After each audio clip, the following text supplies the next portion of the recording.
So, I recently just watched both of the Babysitter movies on Netflix, and I gotta say, these make for some great double features.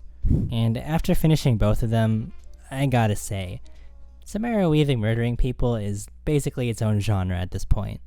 Anyway, since Halloween is creeping up, I thought it would be a nice time to finally watch these movies. I didn't really expect much because, well, Netflix originals usually aren't that great to me, but this was really entertaining. So, the first Babysitter movie stars Judah Lewis as the main character and Samara Weaving as the titular character, the babysitter. And everything seems normal, like they're the perfect duo, great friends, all until... I wasn't too sure of the movie at first. I thought it was a bit slow and I didn't really know where it was going at first. But from this point on, the movie is just completely bonkers, hilarious, gory, and it never lets up. I know I referenced Ready or Not before, but this movie does remind me a lot of that movie because they're both comedy horrors with lots of gore and involving a satanic cult. If you like movies like Scott Pilgrim, Zombieland, Shaun of the Dead, and just over-the-top, fast-paced movies with great editing and some gore, I think you'll love these. Now, from this point on, I'm going to be going over some more major spoilers, so just go to the time code on the screen if you want to hear my summed up review and score of the first film. So, to start off, the first thing I didn't really like about the first movie is that there isn't always an organic way of killing people.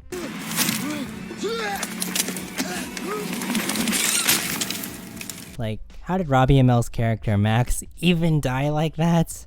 And sometimes there's some weird things stopping the plot from moving too fast, like Cole is about to die and then some kid starts egging his house, and after that the conflict just resumes. It just felt a bit off. Next, I wasn't a huge fan of some of the performances at times, how is King Box simultaneously the worst How you like it? Let me know. You want them quick or you want them long? and the best character in this movie? Don't shoot, man. Black Lives Matter too. You feel me? But to reiterate, this is 100% a guilty pleasure movie. It's just fun, and I had loads of it in this movie. The kills are so over the top and it's downright hilarious. The characters are also just so much fun, and I think mostly everyone does a great job. Lastly, the editing and the jokes are really well handled. The editing never goes too over the top in my opinion, and it really adds a lot of style and flavor to the movie. There's also just lots of great bits and jokes in this, and one example being Cole trying to cut the rope and then there's just a mirror behind him. Lastly, after Cole somehow single-handedly murders everyone, he then finishes off Samara Weaving's character by, driving a car through her. It's great. This movie is just hilarious, action-packed, and has a fantastic cast. If you want something to get into the Halloween mood and something that's not too serious, I highly recommend watching or even rewatching The Babysitter. It's on Netflix, so go check it out. I'm gonna give The Babysitter a 7 out of 10. Next up is The Babysitter, Killer Queen.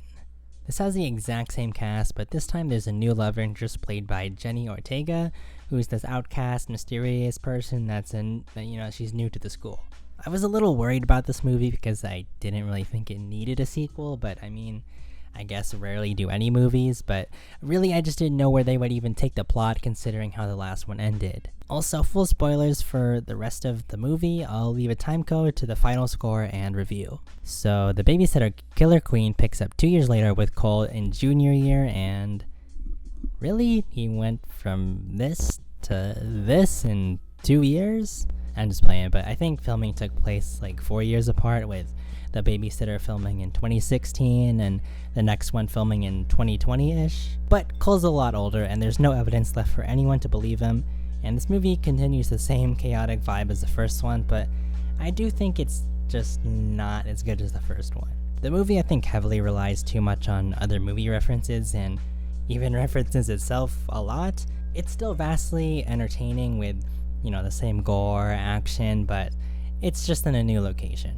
I do think the movie suffered a little bit from not having as much Samara Weaving.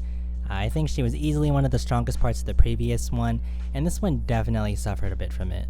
The main thing I didn't really find all that funny was the dad subplot, where they're just smoking weed the whole time. and they didn't really have a big payoff in the end, and it wasn't that funny in my opinion. Lastly, the ending was fine for me, but it was just a little odd that Samara Weaving's character was actually good the whole time and set the whole thing up as a way of amends. But I still enjoyed the heck out of it.